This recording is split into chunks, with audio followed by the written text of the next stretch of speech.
Hello भाई, this side Ankit and welcome in our YouTube channel Ankit DD. आज के इस वीडियो में अपन बात करने वाले हैं ऑल अबाउट सीए कोर्स। देखिए भाई, जब भी कोई स्टूडेंट कोई कोर्स करने की सोचता है तो उससे पहले उसको उस कोर्स से रिलेटेड सारी चीज़ों का पता होना चाहिए, ताकि उसको फ्यूचर में कोई भी प्रॉब्लम फेस करनी ना पड़े।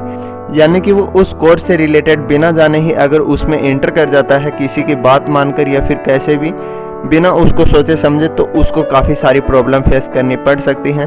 तो आज मैं आपको बताने वाला हूँ सीए कोर्स के बारे में, क्या क्या आपको एलिजिबिलिटी चाहिए, कैसे रजिस्ट्रेशन किया जाता है, क्या क्या आपके सामने इसको स्कोप रहते हैं, क्या क्या आपको सैलरी मिल सकती है, मिनिमम सैलरी कितनी मिलती है आपको, मैक्सिमम सैलरी कितनी मिल सकती है, जो कि आपके दिमाग में हमेशा बना रहता है। तो भाई, अगर आप भी सीए कोर्स के बारे में जानना चाहते हैं तो शुरू से लेकर अंत तक बने रहिए। और स्पेशली ये वीडियो 12th के बाद जो भी स्टूडेंट सीए करना चाहते हैं उनके लिए काफ़ी इंपॉर्टेंट है। तो चलिए चलते हैं वीडियो की तरफ। सबसे पहले अपने सामने आता है एलिजिबिलिटी। एलिजिबिलिटी में अपन को आफ्टर 12th ये कोर्स अपन आसानी से कर सकते हैं।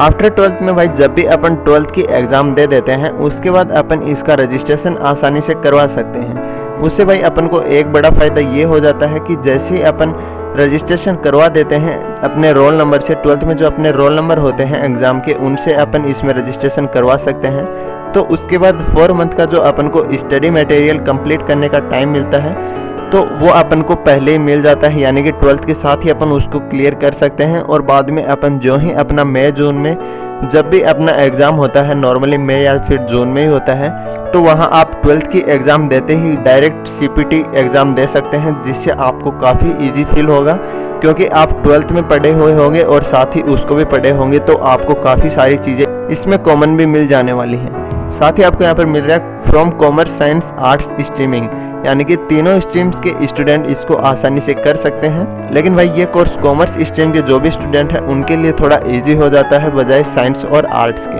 क्योंकि इनको अकाउंटिंग का इतना नॉलेज नहीं हो पाता है और ये 11th और 12th में अकाउंटिंग पढ़ के आते हैं। तो भाई, अपन ने बात की थी 12th के रोल नंबर से अपन रजिस्ट्रेशन कर सकते हैं। तो उसके बाद आप ये पूछेंगे कि मार्कशीट कब अपलोड होगी। तो मार्कशीट भाई, जब भी आपकी मार्कशीट यानी कि आपका रिजल्ट आ जाता है उसके बाद आप मार्कशीट को अपलोड कर सकते हैं। तो ये आपको एक बड़ा फ़ायदा मिल जाता है। उसी के साथ अपन अब नेक्स्ट पर बात कर लेते हैं रजिस्ट्रेशन। रजिस्ट्रेशन टाइम में दोस्तों आपको ध्यान रखने की बात है, ICAI 1 साल में 2 बार एग्ज़ाम कंडक्ट करवाता है, जिसमें दोस्तों ये आपको कुछ मिलता है। जब अगर आप 30 जून से पहले अगर रजिस्ट्रेशन करवा देते हैं तो आपका नवंबर अटेम्प्ट में एग्ज़ाम हो जाएगा, यानी कि नवंबर और मई 2 अटेम्प्ट में ICAI एग्ज़ाम करवाता है 1 साल में ओनली 2 बार। जब भी अगर आप 30 जून से पहले रजिस्ट्रेशन करवा देते हैं तो आपका अटेम्प्ट होगा नवंबर। वहीं अगर 31 दिसंबर से आप पहले रजिस्ट्रेशन करवा देते हैं तो आपका अटेम्प्ट हो जाएगा मई। अब दोस्तों, 31 दिसंबर से जैसे आप 12th के बाद कोर्स करना चाहते हैं तो आप 31 दिसंबर से पहले रजिस्ट्रेशन करवा दें सीए में। उसके बाद आप मई अटेम्प्ट आसानी से दे सकते हैं, यानी कि आपके 5 से 6 मंथ आसानी से सेव हो जाएंगे, क्योंकि आप मई में अटेम्प्ट दे सकते हैं बजाय नवंबर के। और अगर आप 12th के रिजल्ट के बाद अगर रजिस्ट्रेशन करवाना चाहते हैं तो वो 31 दिसंबर के बाद होगा। नॉर्मल सी बात है, 30 जून से पहले अगर आप कराओगे तो आपका नवंबर अटेम्प्ट ही होगा। अगर भाई आप जस्ट 12th के बाद करवाते हैं तो इसमें सीपीटी में ज़्यादा आपको कुछ कोचिंग वगैरह की ज़रूरत नहीं हो पाती। अगर आप एक नॉर्मल स्टूडेंट हो और अपने आप पर कॉन्फिडेंस रखते हैं तो आसानी से सीपीटी लेवल को क्लियर कर सकते हैं। उसी के साथ भाई, नेक्स्ट अपन बात कर लेते हैं पासिंग क्राइटेरिया क्या होता है, क्या क्या इसके सब्जेक्ट होते हैं। वो आपको सारे CA foundation, CA intermediate, CA final, तीनों स्टेप के आपको एक साथ सारे सब्जेक्ट्स बताए जाएंगे, क्या क्या कितने मार्क्स के, इनका मतलब कितना वेटेज किस सब्जेक्ट का रहता है, वो आपको किसी एक अलग वीडियो में बताया जाएगा, ताकि आपको आसानी से समझ में आ सके। वो भी आपको इसी चैनल पर जल्द ही मिलने वाला है, तो आप चैनल को सब्सक्राइब कर लीजिए, जल्द ही आपके बीच वो वीडियो भी होगा। तो यहाँ पर अपन देख लेते हैं। अब यहाँ पर टोटल 400 मार्क्स का आपका एग्ज़ाम होता है। सीए फाउंडेशन की बात कर रहा हूँ दोस्तों मैं। 400 मार्क्स में से आपको मिनिमम 200 मार्क्स लाने होते हैं, यानी कि 50% आपको लाने होते हैं। एग्रीगेट 50% लाने होते हैं। इंडिविजुअल आपको 40% लाने होते हैं हर सब्जेक्ट में, यानी कि 4 सब्जेक्ट हो जाते हैं अपने 100 मार्क्स के। तो यहाँ पर इंडिविजुअल में आपको 40% लाने हैं और चारों सब्जेक्ट का टोटल होना चाहिए 200 से अबव या फिर 200। अब दोस्तों यहाँ पर मान लीजिए आपके किसी सब्जेक्ट में यहाँ पर ओनली 45 रह जाते हैं, वहीं पर किसी नेक्स्ट सब्जेक्ट में आपके 55 हो जाते हैं। तो यहाँ पर दोनों एग्रीगेट मिला के अपने 50-50% दोनों में हो गए।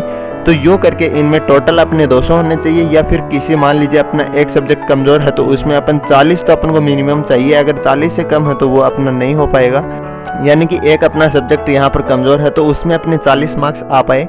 तो वहीं अगर अपना नेक्स्ट सब्जेक्ट काफ़ी अच्छा है तो वहाँ पर अपने 60 मार्क्स कवर कर लिए तो वो अपना टोटल आसानी से वहाँ कवर कर सकता है। तो ये अपना एक पासिंग क्राइटेरिया होता है। अब नेक्स्ट अपन बात कर लेते हैं level of CA exam. CA exam के क्या क्या लेवल्स होते हैं, कितने लेवल्स में अपना सीए का एग्ज़ाम होता है। सबसे पहले तो भाई आपको ये ही ध्यान रखने की बात है, बहुत से ऐसे पूछते हैं कि भाई तू सीए कौन से कॉलेज से कर रहा है, तू कहाँ से कर रहा है सीए। तो भाई आपको बता दूं सीए पूरे इंडिया में ICAI the institute of chartered accountant of India के अंडर में ही होता है। काफ़ी सारी इसकी आपको ब्रांचेज मिल जाएंगी जहाँ से आप रजिस्टर करवा सकते हैं, या फिर ऑनलाइन भी आप रजिस्ट्रेशन इसका करवा सकते हैं।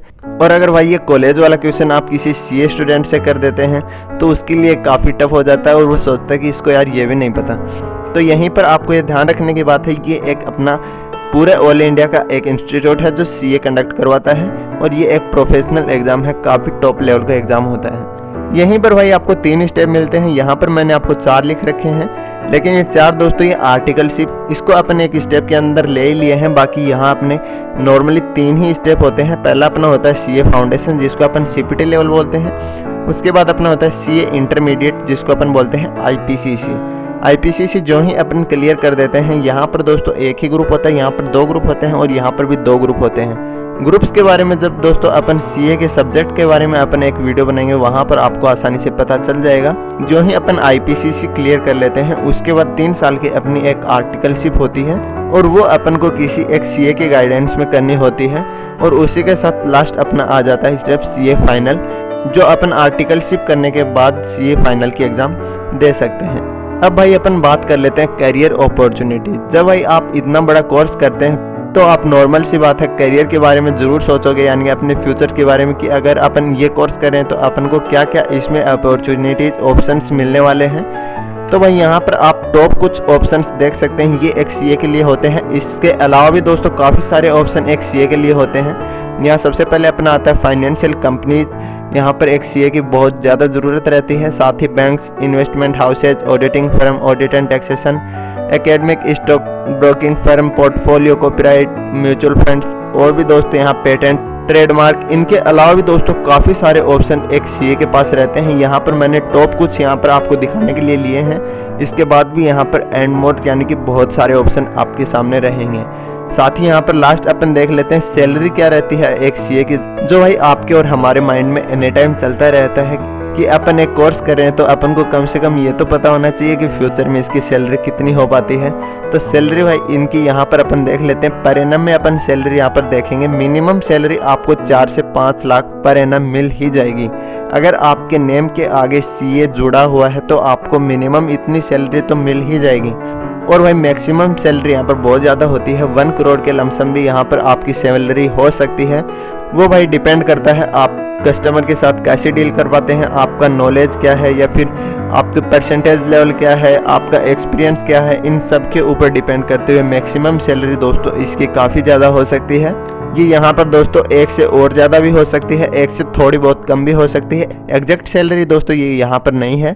साथ ही वही आपको यहाँ पर सीए कोर्स की फीस से रिलेटेड वीडियो भी आपको जल्द ही मिलने वाली है, और साथ ही आपको सीए कोर्स के सारे सब्जेक्ट की वीडियो भी आपको जल्द ही मिलने वाली है।